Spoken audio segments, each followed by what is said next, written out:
प्रभु यीशु मसीह के नाम में सभी को जय मसीह की। प्रिय भाई और बहनों, आज हम बाइबल के स्त्री के विषय में ध्यान करने वाले हैं। वो स्त्री कौन है कहने से आप सभी को पता होगा, इसहाक की पत्नी। इसहाक की पत्नी रिबका के विषय में आज हम ध्यान करने वाले हैं। तो ये रिबका नाम का अर्थ क्या है कहने से बांधना। रिबका नाम का अर्थ क्या है कहने से बांधना। नीति वचन इसका 14 अध्याय पहले वचन को अगर हम पढ़ेंगे, वहां पर ऐसा लिखा है, हर बुद्धिमान स्त्री अपने घर को बांधती है। मतलब हर स्त्री बांधने वाली रहनी चाहिए करके बाइबल में लिखा हुआ है। तो रिबका भी ये बांधने वाली थी करके हम देख सकते हैं। तो रिबका कौन है कहने से अब्राहम का भाई नाओर, नाओर का पुत्र बतूएल और बतूएल की बेटी ही रिबका थी। रिबका बाहरी रूप से और अंदरी रूप से बहुत ही सुंदर स्त्री थी और उसी प्रकार से अपने कुंवारेपन को बचा के रखने वाली, कुंवारेपन में सावधान रहने वाली और कुंवारेपन को संभालने वाली स्त्री की तरह हम देख सकते हैं।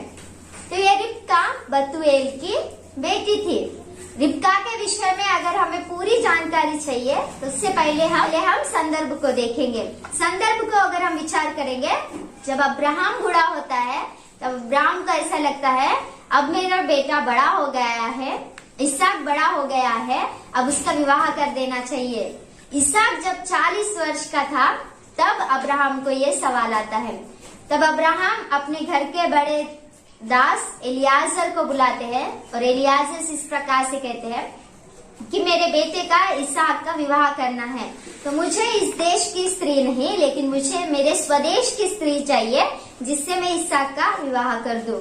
और ये बात सुनने के बाद एलियाजर क्या कहता है कि मैं आपके स्वदेश में जाके उस स्त्री को लाऊंगा। तब एलियाजर के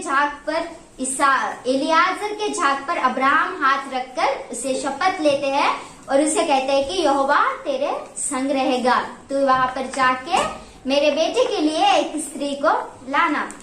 तब अब्राहम को ऐसा लगता है कि एलियाजर खाली हाथ जाना अच्छा नहीं है। तब अब्राहम क्या कहता है, अपने ऊंटों में से 10 अच्छे ऊंटों को एलियाजर को देता है। अपने संपत्ति में से कुछ थोड़ा सा धन एलियाजर को देकर एलियाजर को भेज देता है। एलियाजर ऊंट पर से सवार होकर यात्रा करके अब्राहम के स्वदेश में पहुंचता है। पहुंचने के बाद एलियाजर वहां पर सोचने लगता है कि मैं यहाँ पर कैसे ढूंढूं, कि इसहाक के लिए मैं स्त्री को कैसे ढूंढूं। इस सवाल आने के बाद फिर एलियाजर प्रार्थना करता है, परमेश्वर से कहता है कि परमेश्वर देख, मैं इस कुएं के पास हूँ और जब एक स्त्री अगर आके इस कुएं में से पानी निकालेगी और मैं जाकर उसको पानी मांगूंगा, तो जो स्त्री मुझे पानी पिलाएगी तो मैं जान लूंगा कि मेरे स्वामी के बेटे इसहाक के लिए जिस स्त्री को आपने चुना है वो यही स्त्री होगी। इस प्रकार से प्रार्थना करके एलियाजर वहां पर इंतजार करता है।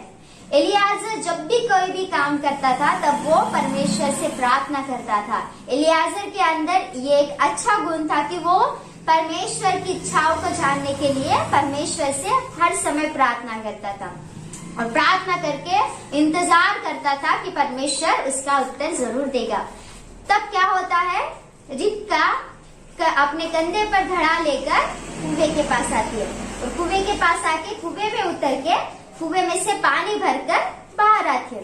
जैसा एलियाजर रिबका को देखता है, तुरंत रिबका के पास दौड़ के जाता है और रिबका से कहता है कि बेटी मुझे थोड़ा सा पानी पिलाओ। और रिबका क्या कहती है, ले पानी पी ले और तृप्त हो जा। फिर एलियाजर जैसे पानी पी के तृप्त होता है, तब रिबका देखती है कि उसके पास ऊंट भी है। तब रिबका सारे ऊंटों को पानी पिलाती है, कुएं में उतरती है, पानी लेती है, ऊपर आती है और सारे ऊंटों को इस प्रकार से रिबका पानी पिलाती है। और फिर तब एलियाजर क्या कहता है, रिबका को पूछता है कि तू कौन है, तेरा नाम क्या है, तेरे घर वाले तेरे पिता का नाम क्या है। तब रिबका कहती है कि मेरा नाम रिबका है और मैं बतूएल की बेटी हूँ। तब एलियाजर को ऐसा लगता है कि ये तो मेरे स्वामी के घराने से ही है, ये तो अब्राहम के घराने की है। तब फिर एलियाजर अपने पास से कंगन को रिबका को पहनाते हैं और उसके पास के नथ को रिबका को पहनाते हैं। और तब कहते हैं कि रिबका, क्या आपके घर में जगह है? हम आज आपके घर में रुकेंगे। रिबका बोलती है कि हाँ, मेरे घर में जगह है, आप आ सकते हो, मेरे घर में रुक सकते हो। फिर रिबका वहां से चली जाती है। घर में जाने के बाद रिबका सारी बातें जो कुएं के पास हुई थी अपने पिताजी को बताती है। और जब उसका पिताजी ये सारी बातों को सुनता है और उसका भाई लाबान जब देखता है कि रिबका के हाथ में कंगन और उसके नाक में नथ है, तब वो तुरंत ही कुएं के पास जाके एलियाजर को अपने घर में लाते हैं। और एलियाजर इस प्रकार से रिबका के घर में आके बतूएल को सारी बातें बताते हैं कि एलियाजर को किस प्रकार से अब्राहम ने भेजा और किस प्रकार से एलियाजर ने प्रार्थना किया और किस प्रकार से परमेश्वर ने उसके प्रार्थनाओं का जवाब दिया और किस प्रकार से एलियाजर उनके घर में गए। ये सारी बातें एलियाजर वहां पर रिबका के पिताजी को बता देते हैं।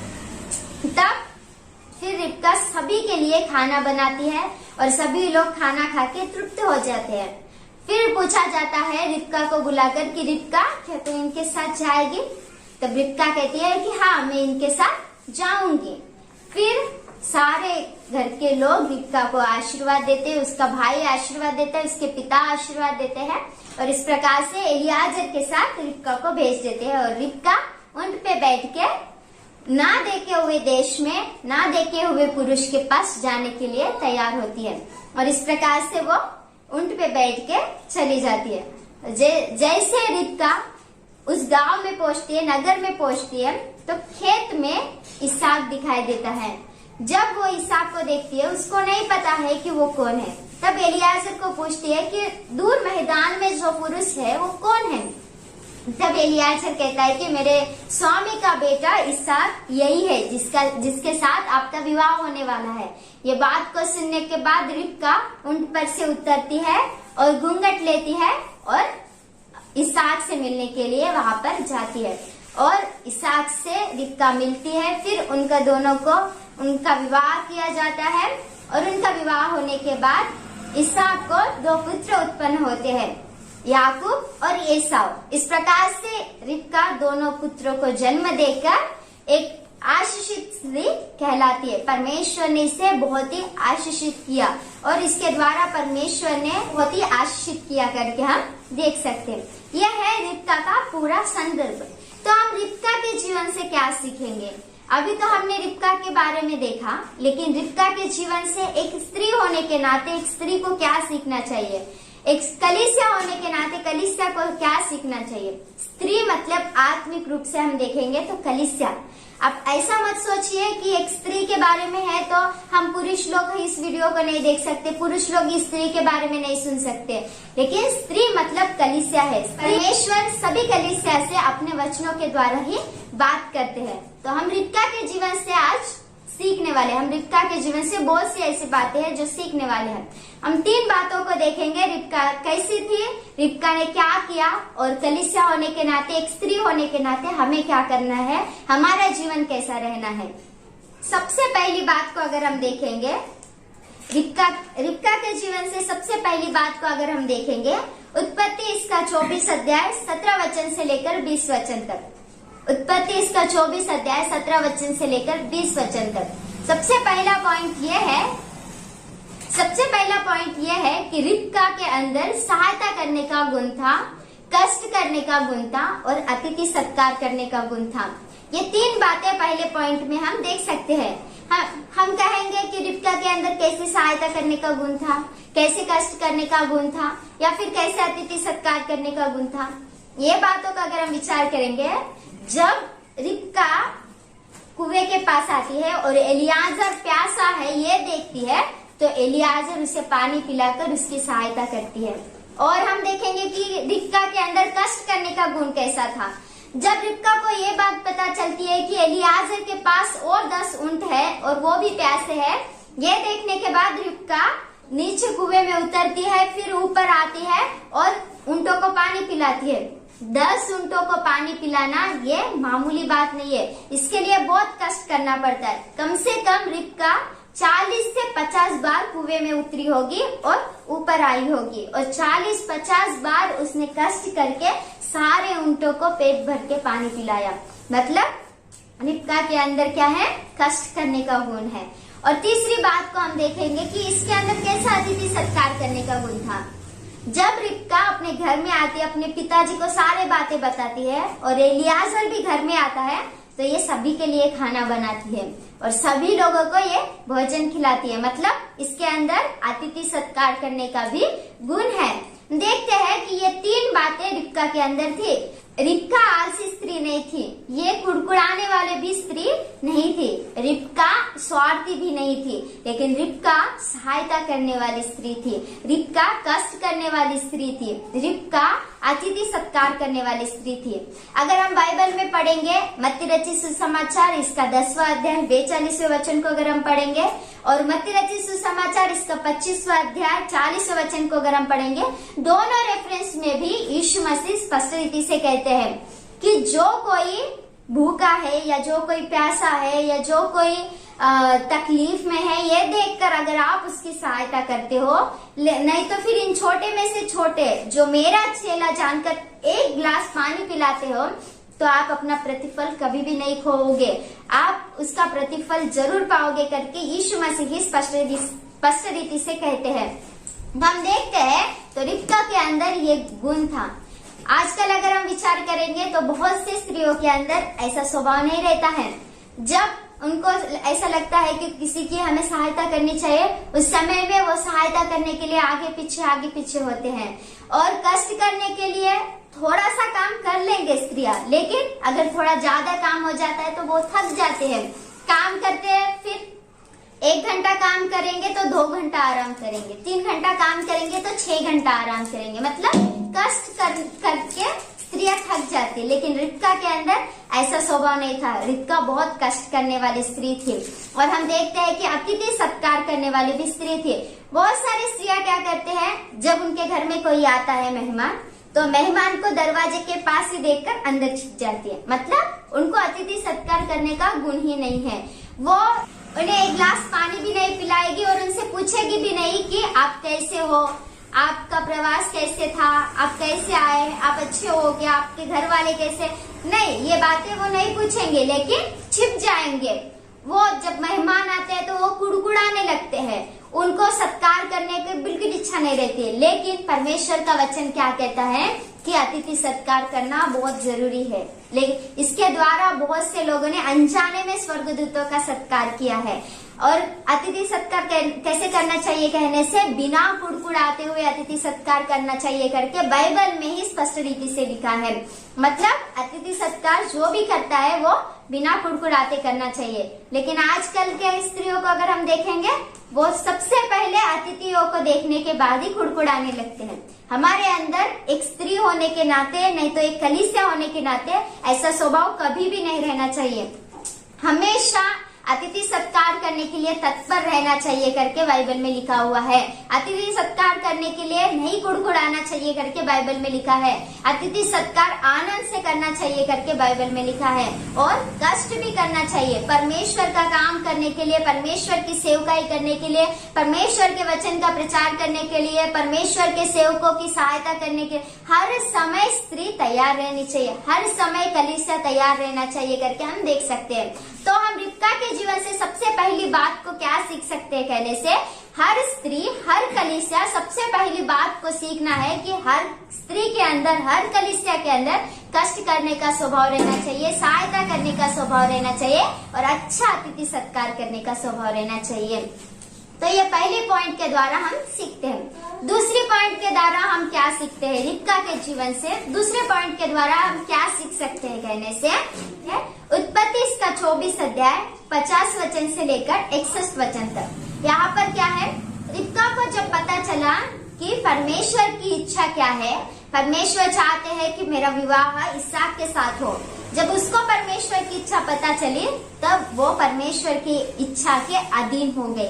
मतलब परमेश्वर के इच्छा के अधीन होने वाली स्त्री है करके हम दूसरी बात सीख सकते हैं। ये पूरी रीति से अपने आप को परमेश्वर की इच्छा के अधीन किए। वो कैसे, जब एलियाजर घर में आते हैं और इसके पिताजी को बताते हैं कि मैंने प्रार्थना किया था, जो स्त्री मुझे पानी पिलाएगी प्रभु मैं जानूंगा कि ये वही स्त्री है जिसे आपने इसहाक के लिए चुना है। ये बात जब इस रिबका सुनती है तब रिबका को पता चलता है कि परमेश्वर ने मुझे चुना है इसहाक के साथ विवाह करने के लिए। तो वो क्या करती है, जब उसको पूछा जाता है कि तू क्या जाएगी एलियाजर के साथ उस देश में, उस गांव में, उस इसहाक के साथ विवाह करने के लिए, तो वो तुरंत हाँ कहती है। उसने कभी इसहाक को नहीं देखा, उसने कभी वो देश को नहीं देखा, उसने कभी वो गांव को नहीं देखा, लेकिन अंधे के देश में, अंधे के गांव में, अंधे के पुरुष के साथ विवाह करने के लिए ये एलियाजर के साथ चली। क्यों? मतलब उसको पता था कि यह परमेश्वर की इच्छा है और मुझे परमेश्वर की इच्छा के अधीन होना है। हम देखते हैं आजकल बहुत सारे लोगों के अंदर ये बात नहीं रहती है। ये लोगों को पता रहता है कि परमेश्वर की इच्छा क्या है, परमेश्वर मेरे जीवन से क्या चाहते हैं, परमेश्वर मेरे अंदर क्या देख रहे हैं और मुझे क्या करना चाहिए, सारी बातें सभी को पता रहती है, लेकिन परमेश्वर की इच्छा के अधीन होना ये लोग पसंद नहीं करते। लेकिन रिबका ने क्या किया कहने से, रिबका अंधे के देश में परमेश्वर की इच्छा है करके गई। रिबका अंधे के पुरुष के साथ विवाह करने के लिए परमेश्वर की इच्छा है करके गई। हर एक स्त्री के अंदर, हर एक कलीसिया के अंदर क्या रहना चाहिए कहने से, जब भी वो लोग जानते हैं कि ये परमेश्वर की इच्छा है, परमेश्वर मेरे जीवन से ये चाहते हैं, तब परमेश्वर की इच्छा के अधीन हमें पूरा समर्पण दिखाना चाहिए। जिस प्रकार से रिबका ने किया, जिस प्रकार से रिबका आराम देश को चली गई, उस प्रकार से अगर हमें भी लगता है कि परमेश्वर की ये इच्छा है तो हमें परमेश्वर की इच्छा के अधीन होना बहुत ही जरूरी है। इब्रानियों इसका 12वां अध्याय 9वें वचन को अगर हम पढ़ेंगे, प्रेरितों के काम इसका 5वां अध्याय 29वें वचन को अगर हम पढ़ेंगे, याकूब इसका 4था अध्याय 7वें वचन को अगर हम पढ़ेंगे, व्यवस्था विवरण इसका 13 अध्याय 4थे वचन को अगर हम पढ़ेंगे, तो यहाँ पर परमेश्वर की इच्छा के अधीन रहने वालों को परमेश्वर बहुत ही आशीष देता है करके लिखा हुआ है। जब भी हमें पता रहता है कि ये परमेश्वर की इच्छा है और हम उसी प्रकार से करते हैं, तब परमेश्वर हमें आशीष देता है। जब भी हम परमेश्वर की इच्छा के अधीन होते हैं तब परमेश्वर हमें आशीष देता है।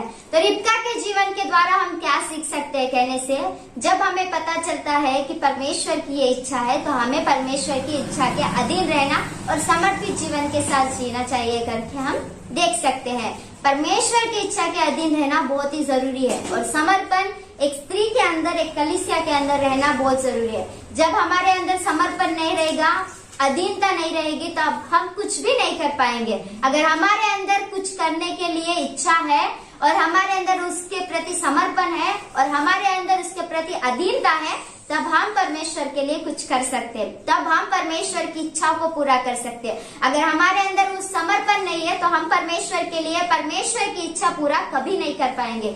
लेकिन जब परमेश्वर की इच्छा हम जानते हैं और हमारे अंदर वो समर्पण आता है, तब हम परमेश्वर के लिए परमेश्वर की इच्छा पूरा करते हैं।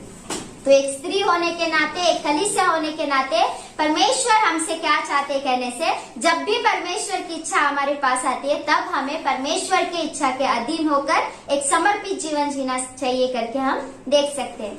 और तीसरी बात, रिबका के जीवन से हम क्या सीख सकते हैं कहने से, उत्पत्ति इसका 24 अध्याय 64 वचन से लेकर 67 वचन तक अगर हम पढ़ेंगे, उत्पत्ति इसका 24 अध्याय 64 वचन से लेकर 67 वचन तक अगर हम पढ़ेंगे, तो वहाँ पर रिबका अपने पति के अधीन होकर पति को गौरव करने वाली, आदर करने वाली स्त्री है करके हम देखते हैं। वो कैसा कहने से, जब रिबका ऊंट पे बैठकर जा रही थी एलियाजर के साथ और जैसे वो आराम देश में पहुंचती है, तब एक मैदान पे उसको पुरुष दिखाई देता है और उस पुरुष को देखने के बाद रिबका क्या करती है, एलियाजर को पूछती है कि ये कौन है। तब एलियाजर बताता है कि ये मेरे स्वामी का बेटा इसहाक है, जिसके साथ आपको विवाह करना है। ये बात सुनने के बाद रिबका क्या करती है, ऊंट पर से उतरती है और अपने सिर पर घूंघट लेती है। ऊंट पर से उतरना इसका मतलब क्या होता है कहने से, नम्रता को दर्शाता है, और घूंघट लेना इसका अर्थ क्या होता है कि मैं आपके अधिकार के अधीन में हूँ, ये बातों को बताना। हम देखते हैं कि रिबका ने ये दोनों भी बातें वहां पर की। उसने ऊंट पर से उतरकर अपने आप को नम्र किया और उसने अपने सिर पे घूंघट लेकर अपने पति को आदर दी। अपने पति से उसने ऐसा कहा कि मैं आपके अधिकार के अधीन में हूँ, और वो क्या करती है कि वहां से फिर वो चले जाते हैं। पहला कुरिन्थियों इसका 11वां अध्याय 10वें वचन को अगर हम पढ़ेंगे, इफिसियों इसका 5वां अध्याय 22वें वचन को अगर हम पढ़ेंगे तो यहाँ पर ऐसा लिखा है कि पति के अधीन रहना चाहिए, पति के हर बातों को मानना चाहिए। बहुत सारे लोगों के अंदर हम क्या देखते हैं कि वो लोग पति के अधीन में नहीं रहते हैं।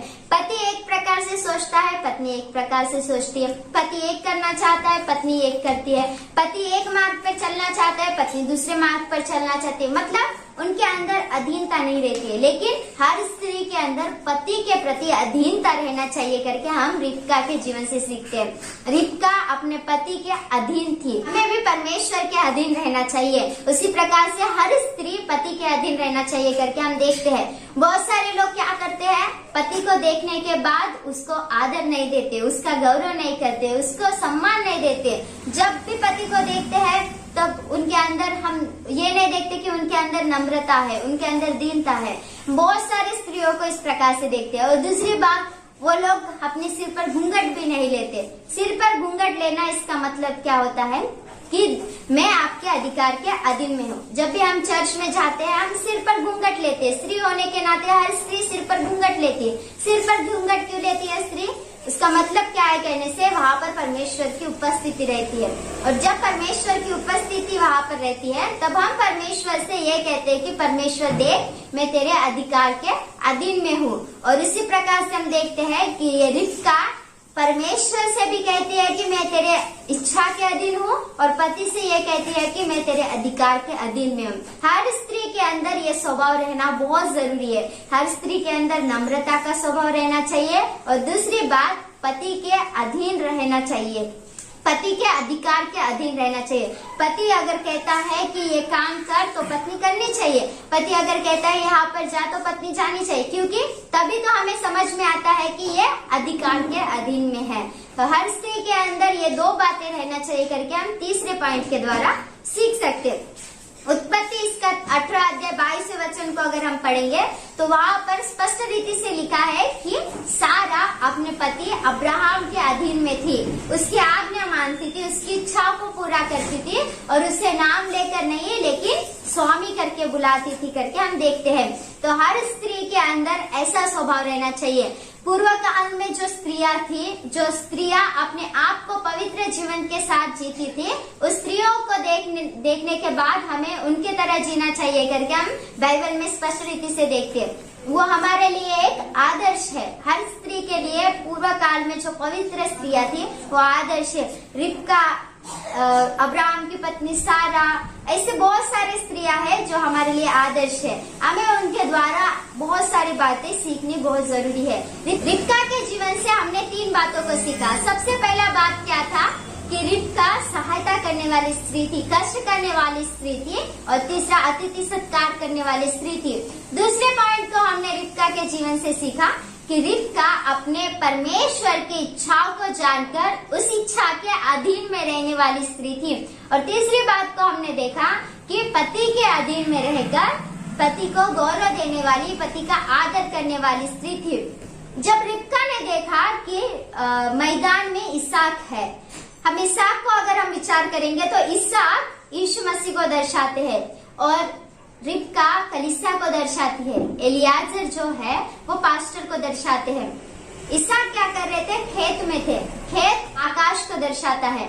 जब यीशु मसीह दूसरी बार आकाश के बादलों पर आएंगे तब कलीसिया उससे मिलने के लिए जाएगी और आकाश में कलीसिया पर यीशु मसीह के साथ विवाह करेगी। जिस प्रकार से हमने देखा कि इसहाक खेत में था और रिबका गई और खेत में वो दोनों मिले, उसी प्रकार से यीशु मसीह के दूसरे आगमन में भी हम देखते हैं कि यीशु मसीह दूसरी बार आकाश के बादलों पर आएंगे और कलीसिया जो है वो उठा ली जाएगी और यीशु मसीह के साथ वहाँ पर भेंट करेगी और वहाँ पर उनका विवाह होगा। आप सभी को पता है इससे पहले भी यीशु मसीह हमारे पापों के लिए, हमारे अपराधों के लिए स्वर्ग को छोड़कर इस पृथ्वी पर आए। वो हमारे लिए मारे गए, गाड़े गए, तीसरे दिन फिर से जिंदा उठे और अब सभी को पता है व्यवस्था पूरा करने के लिए, हम सभी के लिए जगह तैयार करने के लिए यीशु मसीह स्वर्गारोहण हुए और यीशु मसीह दूसरी बार आने वाले हैं। जो अच्छे जीवन के साथ, पवित्र जीवन के साथ जिएंगे, यीशु मसीह उन्हें अपने पास बुलाएंगे